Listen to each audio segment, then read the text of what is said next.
All right, welcome. So in this video, I want to talk about how we can plot simple features. And so the real power of the SF package is that it is, once you have your SF object created, super easy to create plots of spatial data. So at this point, just make sure that you've been following along and that you've been running the previous code cells, and you should have created an SF object called US_SF from a shape file that we imported.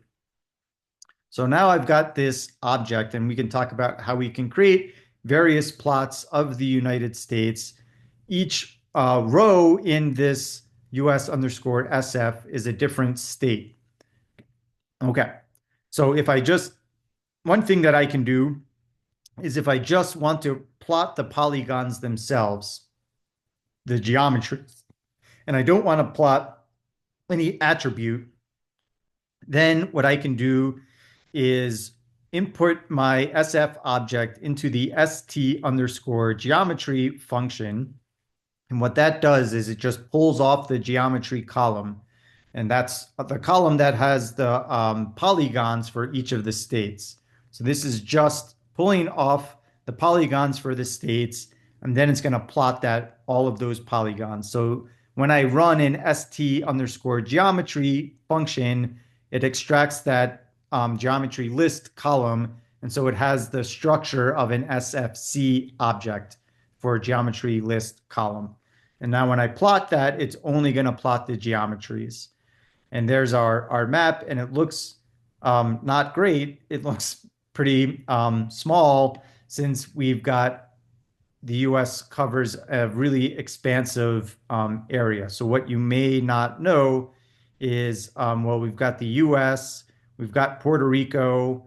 Let me call these out. We'll go on a little tour. So we've got Puerto Rico over here. We've got Hawaii. We've got Alaska. What's up with these islands over here?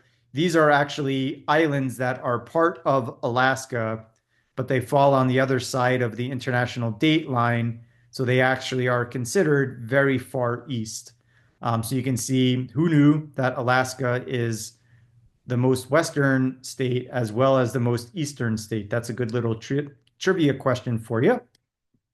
So we'll talk about how we might be able to zoom in more closely if we just want to see the US, continental US, and we are not interested in Alaska or these two little dots over here that are causing the window to be really not ideal if we want to zoom in on like the 50 or the 48 continental US states.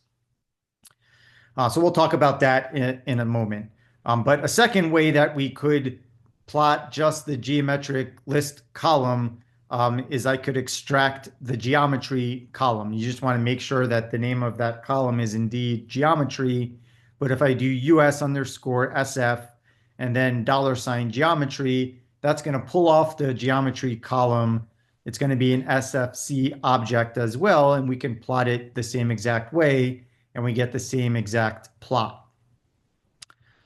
Okay, and so next I want to talk about how we could change aspects of the plot, such as the viewing window and the colors and things like this. So we can use this plot function, which is a plot function from the SF package. So if you want to run a help on that, you would want to run $SF: plot.sf, and that will bring up the help documentation. But it works pretty similar to the base R plot function. So a lot of the arguments from the base R plot function are the same over here. So XLab and YLab are the arguments for renaming the X and Y axes labels. If we wanted to, we can put a main label on this. We can change the color and the bordering of objects in the plot using COL and border commands. And here you can see how we can set the viewing window using XLim and YLim. So here, what I'm going to do is pull off the geometry column and plot that. So we're just going to get a plot of the states without any attribute. And you can see here, because we set the viewing window with the XLim and YLim arguments, We have zoomed in on just the 48 continental US states. We don't have Alaska. We don't have Hawaii. We don't have Puerto Rico. I did include axes, and I think this is useful to do at least when you're trying to determine the viewing window. So I didn't want to include all of this land because this is spread out over a huge amount of land or area. A lot of it is ocean. But here, I want to zoom in on just the continental US, and I don't necessarily know what the latitude and longitudes are. So when I look at the axes, I can get that information.